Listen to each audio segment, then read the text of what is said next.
we want to welcome you to an unusual opportunity, politically speaking. My friend and adversary, Rick Weiland, and I are going to have a half-hour discussion about important issues, and we're going to give South Dakota voters an opportunity to see what we both believe. And we want to demonstrate that it is very much possible for people who have very significant differences on a number of issues to sit down at the table and have a civil conversation. So sit back, get your cup of coffee, and enjoy a half hour of political conversation. Rick, you have the first opening statement. Well, I first of all want to thank Gordon for the opportunity. He called several weeks ago and asked me if I'd be willing to come on his show. And I said, at the time, I was really distracted. I said, but let me get back to you on that. I called and left a message, and we kind of didn't hook up until I think it was Dakota Fest. And I said, you know, Gordon, I'm interested. If we can pull it together, I'd love to do it. I do believe that these are opportunities to sit down. You know, we're all South Dakotans. You know, we're all Americans. We all want good things for our kids, for our country, for our economy, and that it requires, throughout this process, an opportunity to sit down and have these conversations. I've had over 217 public type meetings throughout my campaign. I mean, I have been on the road for 16 months, been to over 500 and some towns, sitting down having a conversation like this with the voters of South Dakota. And why not have a conversation like this with Gordon Howie and the voters of South Dakota? So, you know, we probably aren't going to agree on much today, but we do agree on one thing. You need to show up if you want to represent the people of South Dakota. And, you know, Mike Rounds isn't showing up. He's taken a 54-day vacation from debates and public forums. He thinks this is a coronation, that he has a sense of entitlement, that he deserves to be your next United States Senator. I just don't buy it. I think you have to get out there and earn it. I think you have to get out there and share what you believe. I think you need to get out there and listen to the voters to find out what they want from their next United States Senator. This is a process. This is not a coronation. So I'm looking forward to this conversation with Gordon today. I bet we'll find a few things that we can agree on. You always can. But we have different perspectives on the role of government, on healthcare reform, on energy policy. But it'll be good to have a nice conversation, a good old South Dakota conversation about our differences and how we can move forward as a country. Well, thanks, Rick. And you know, the reason I'm in this race is because I believe South Dakota voters deserve the option of selecting a conservative United States Senator. And when the Republican Party had a primary, a certain former governor with a big bankroll, we think, bought the election or bought the primary, and so there really wasn't a conservative option in this race anymore. Those political power brokers in the elite establishment would have you believe that a vote for Gordon Howie would somehow lose the Senate. And I just have a newsflash for them. Political pundits across the nation are saying that the Republicans will gain between 8 and 11 seats in the Senate. At any rate, much more than the 6 they need to regain the Senate. So South Dakota has a very interesting choice. They can determine in this race what kind of Republican they want to send to the United States Senate. A tax and spend, deficit producing, scandal-ridden Republican, or someone who believes that we need to return to fiscal sanity, we need to focus on national security issues, and frankly, we need a conservative mindset back in the United States Senate. We see Republicans and Democrats, both in leadership, being complicit with taking our country a significant way in the wrong direction. I believe it's time for that direction to change, and that's why I'm asking for your support in the United States Senate. In this race, Rick is kind enough to join me this morning, and we're going to have a good conversation about issues, and I think it's important that the candidates do in fact show up. So Rick, thanks for showing up. Yeah, thank you. Thanks for being here. Thanks for allowing me to be here. Well, I guess let's start off on fiscal restraint and fiscal responsibility. We have almost a $17.5 trillion debt.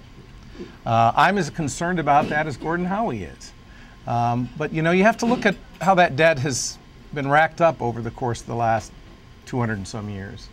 Half of that debt right now is a result of 2 unfunded wars. It's a result of the Bush tax cuts that went to the highest 1% in the country. It's the result of a prescription drug benefit that our seniors needed, but we didn't have any way to pay for it, so we just put it on the credit card. That's half of that $17.5 trillion debt. Now, a lot of my campaign's all about getting government back on our side again, getting it to work for everyday folks again, a government truly of, for, and by the people. But we have a government that's of, for, and by big money special interests. Just take that prescription drug benefit as an example. When they were talking about it, seniors were really having to make some very tough choices between whether or not they had a meal at night or they got their medications. And, we're better than that as a country. So Congress and the President Bush, got together on it, and they did something about it. But what they didn't do, and what I would have insisted be done, is that we figured out a way to pay for it instead of putting it on the nation's credit card. There was an effort to use the government's purchasing power to compete, to bring down the cost of those prescription drugs. But it was the big pharmaceutical companies that stood in the way of that provision. And they have the political muscle, the lobbyists, and the political contributions. And again, like in a lot of cases, big money had its way, and we just borrowed the money to pay for the prescription drug benefit, which I think is, in my campaign, is something I keep talking about and will keep talking about up until, I get elected, and then I go to Washington and try to do something about it. Well, you can tell a lot about what somebody's going to do by what they've already done. And frankly, if you look at the Republican side of the ledger, we have a former governor in this race who nearly doubled the state budget. He increased your taxes. He left us with a $127 million deficit and a scandal that keeps growing by the minute. In the 2010 state Senate, I was the only Republican senator to vote against then Governor Round's 2010 budget. I did so because it increased spending an additional, well, actually over $10 million more than the previous year, and led to the $127 million deficit. Now, if you look in the rearview mirror and see that history, it gives you a very clear picture of the direction, or I should say misdirection, that some would take this country. Now, my friend Rick and I agree on a few things. We disagree on a number of things. One of the things we disagree on is who should be our president. Now, Rick and Larry Pressler both voted for Barack Obama. I certainly didn't, and I certainly wouldn't. And when you look at the fiscal mess our country is in, you can point fingers at Republicans, certainly. You can point fingers at Democrats. Obamacare is a great example of a fiscal nightmare that's already cost our nation billions of dollars. They're spending your tax dollars just to cram the program down your throat. I don't believe we have a Republican problem or a Democrat problem. We have a politician problem. And we have politicians who are serving us, or say they are, in Congress that are more concerned about their next election than they are the next generation. And it's time for us to cut spending, reduce the debt, and stop government growth. Government shouldn't be guiding us, it should be serving us. So I'm actually excited to have this conversation and maybe some more about this issue. Good. Well, Gordon and I agree on one thing.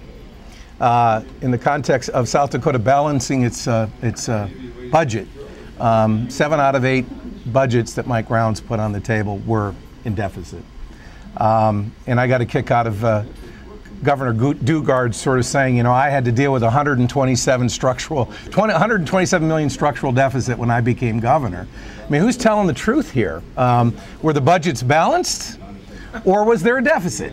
Okay, so and the answer is yes. Yeah. Denny, Denny Dugard wants to take credit for fixing the structural deficit. Mike Rounds wants to say he balanced the budget 8 times in a row, and it's just it's sort of good theater to see that, because they're both going like this, and the fact of the matter is, and goes to the heart maybe of our fundamental sort of difference in perspective. First of all, Mike Rounds has to balance the budget when he's governor because it's constitutionally required. But you know how much money that he uses to balance balance the state budget comes from the federal government? Almost half. Okay, so what part of government do you want to send back, Governor Rounds, Governor Dugard, Gordon? What part of the government do you want to shut down, to balance the state budget? Do you want to start furloughing people or raising our own taxes to meet those obligations? And that is a fundamental difference. I think the country works best when the federal government and the state government and local governments are working together. It is a partnership. And we seem to have lost our way in that process. We can blame Washington for the federal debt. At the same time, we have our hands out saying, bring me more money so I can balance my budget and do the things I like to do, like give a $30 million gift to TransCanada so they can build a pipeline they've already built. At the same time, we're cutting teacher salaries. We're reducing our tax dollars to education. We're not. It's just not. It's not fair, and they're not speaking the truth when it comes to that. Well, Rick, I'm glad you mentioned taxes, because that's an issue that we do have some difference on. I'm the candidate who has said, I will not raise your taxes. None of the other candidates are willing to make that statement. In fact, one of them has suggested that you should pay an extra 20 cents a gallon for your fuel as a result of increased taxes. I think that's the wrong direction. We do not have a revenue problem, we have a spending problem. And I believe until we address that, we should not even entertain any new taxes. And I would challenge the other candidates in this race to say no to new taxes. Now, when we talk about balanced budgets, I always smile because it's a smoke and mirrors operation. And in the former governor's budgets, he brags about balancing the budget, but he did it by taking money from other sources, federal government as one, but not only that, from other trust funds to balance the budget. And I would suggest that as you sit down around your dining room table, if you took out your checkbook and said, okay, today we're going to balance our budget, but we have no limit to the resources that we have available to us, it would be no trick to balance your budget. Well, that's kind of the way our federal government has approached balancing the budget. I guess they could learn a few things about that, but they take the attitude that there's no limit to the amount of revenue they can extract from our pockets. And I'm just saying enough is enough. It's time that we put federal government on a diet. We need to put a lid on federal spending and federal debt, and then and only then will we begin to prioritize our spending. And there are some very, very worthwhile things that the federal government does, but we have to put some limitation on it, and we have to set priorities. And until we put a limit on the available resources to federal government, they will continue to spend as though the sky is the limit. Well, a couple things. In terms of taxes, we have I think, a tax code that has been written by big money and special interests. We have corporations in this country who are hiding $2.1 trillion in offshore bank accounts to avoid paying taxes. I just don't think that's fair. It's called inversion. And there have been several attempts, and even most recently, to do something about that. But every time you start to sort of meddle with the tax code, the lobbyists come out of the closets, the political contributions start to flow. There are fundraisers morning, noon, and night in Washington, D.C. I don't think that that's right. I think when General Electric can make $69 billion between 2008 and 2012, pay zero in taxes, and get a tax refund of $3.6 billion, we need tax reform. And someone's taxes have got to be fairer than they are today. That may require raising them, Gordon, but I'm willing to do that when it comes to the billionaires and the big corporations. In many cases, are paying a lower tax rate than everyday folks in this country. So, accuse me of wanting to raise taxes, but that's where I'm going to raise them, okay? Now, the second thing, when you look at our budget and where the money goes, and you look at Paul Ryan's proposed budget, which Mike Rounds supports, it's the same old story. Cut taxes on big corporations and billionaires and find the way to go after student loans, Pell Grants, to go after Social Security and Medicare. And I just don't think that, Gordon, is fair. But because so many members of the United States Senate and so many members of the U.S. Congress are so beholden to the big money special interests, they're willing to throw the rest of us under the bus and take care of their big wealthy donors. Well, Rick, the Democrats right now are in control of the Senate, so I would just suggest that if they wanted to move for tax reform and tax fairness, that they have a format that they could use to do that. But you need to get 60 votes. Well, they could make a proposal for starters. They have. And I would like to say that we hear a lot about, well, we're willing to raise taxes on the other guy. Well, guess what? Pretty soon you're the other guy. And I'm just saying we've had enough of that. It's always, we're raising taxes on the other guy. We need tax fairness. We don't have a revenue problem. I think Republicans and Democrats historically have proven that you can reduce taxes and increase federal revenue. I go back to JFK, who made a significant move and reduced taxes, and revenues grew. Then fast forward to Ronald Reagan, who followed that same path, reduced taxes, and the economy mushroomed. It grew. And so I would just suggest that to consider any tax increase is a serious mistake. It restricts revenue. It forces corporations to move to their headquarters to other countries where tax rates are much more favorable. Wouldn't it be better if we reduced the corporate tax rate and keep them here and let that revenue flow into the general fund to make your tax burden as a blue-collar worker a little bit more easy to bear? I think when we talk about increasing taxes, it's a mistake to increase taxes in any event when we have better options, and frankly, we need to put those on the table. We need to reduce the capital gains tax and a host of other things that we could do to generate activity and stimulate our economy and have the net effect of reducing taxes for ordinary working families. Well, I'm all for reducing taxes for everyday folks.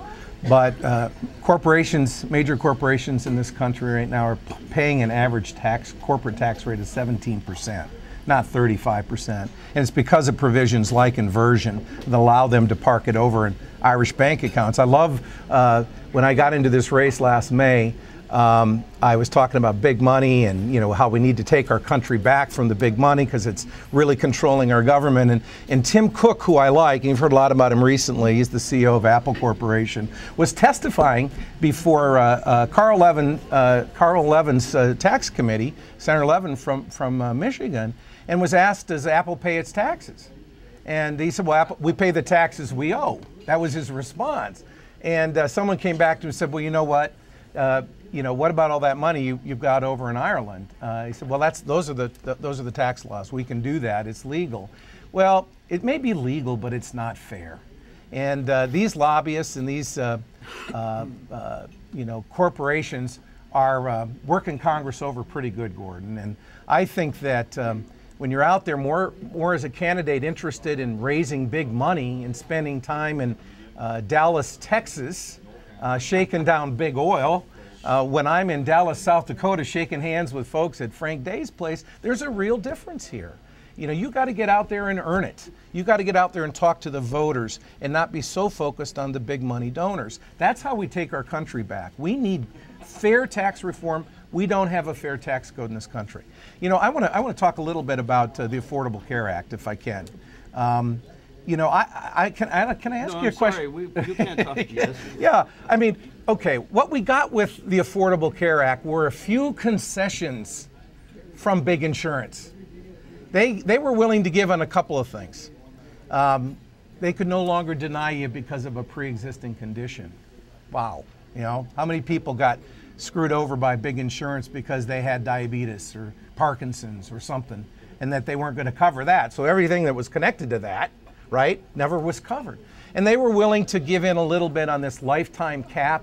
So if you exceeded $1 million, you got really sick, and you didn't die back in the old days of greedy care when the market was running health care, they could kick you to the curb if you didn't die. That's what they did. So they gave in, but what they give in for? Access to 50 million new customers. A lot of them young people who are going to have to pay insurance but not access health care. It's a great money-making proposition for them. The Affordable Care Act isn't affordable enough, and here's why. There's no competition. Big insurance companies are still in the driver's seat.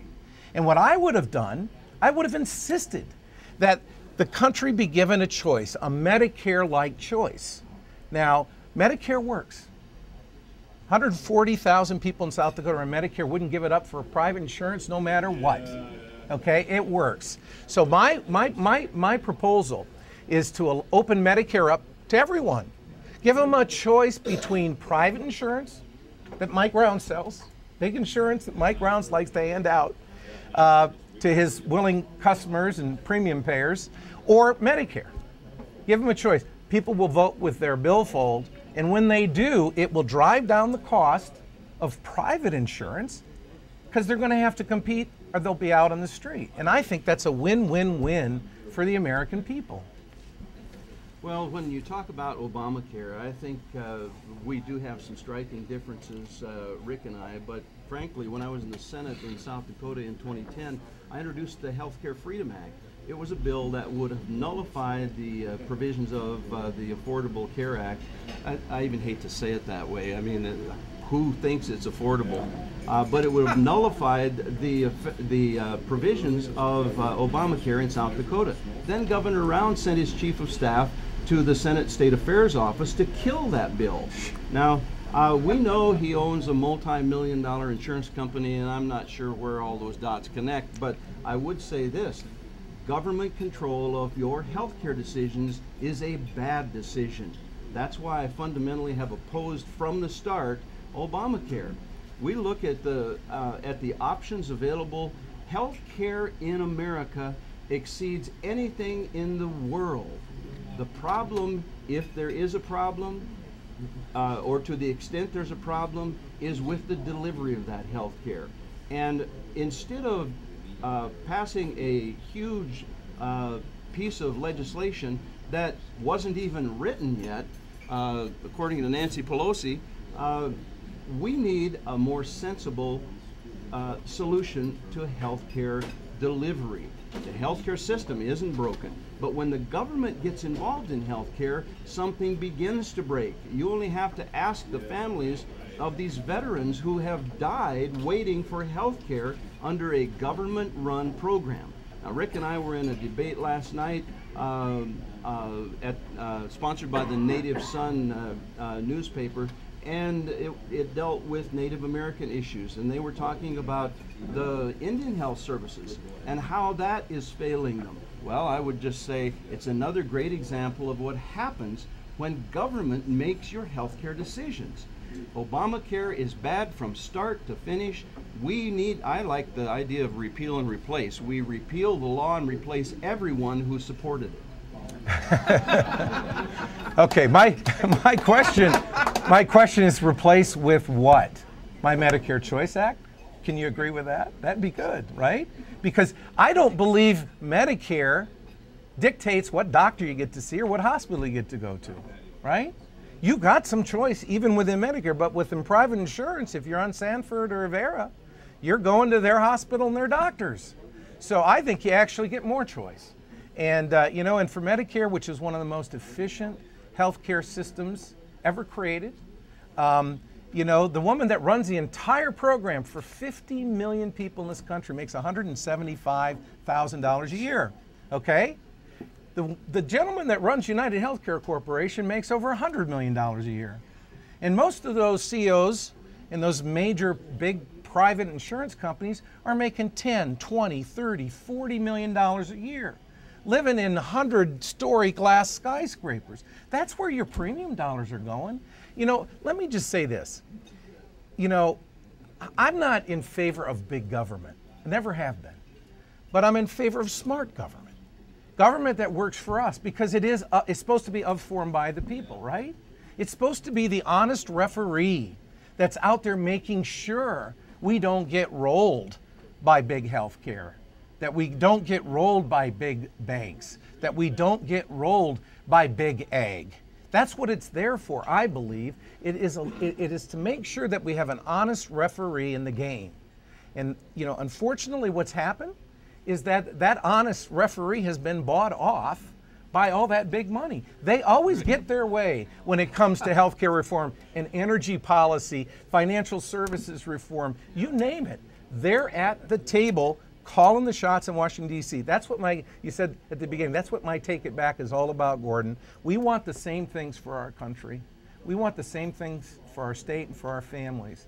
But we need an honest referee, and we don't have one anymore. I'm going to referee right now because we're running out of time, but I want to give you a little bit of extra time. Okay. That's just the kind of guy I am. So will you take a minute for a closing statement?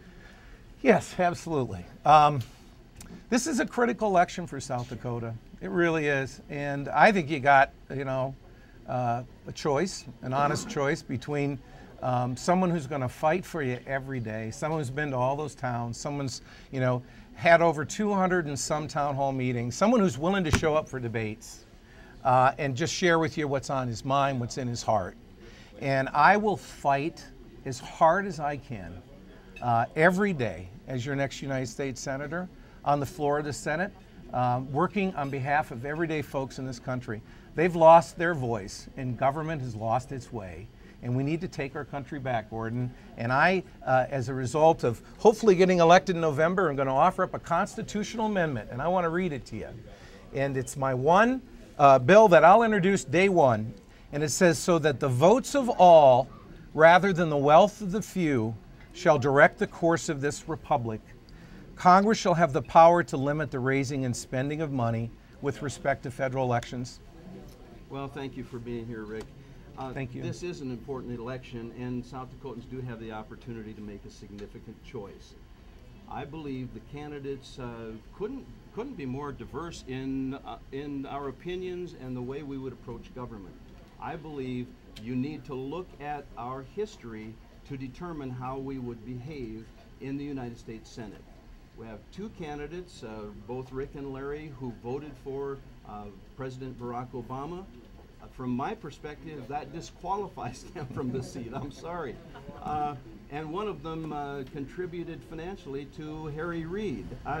It's unbelievable to me that that mindset represents no, that wasn't me, South Gordon. Dakota. Okay. All right. Well, I guarantee it wasn't me either.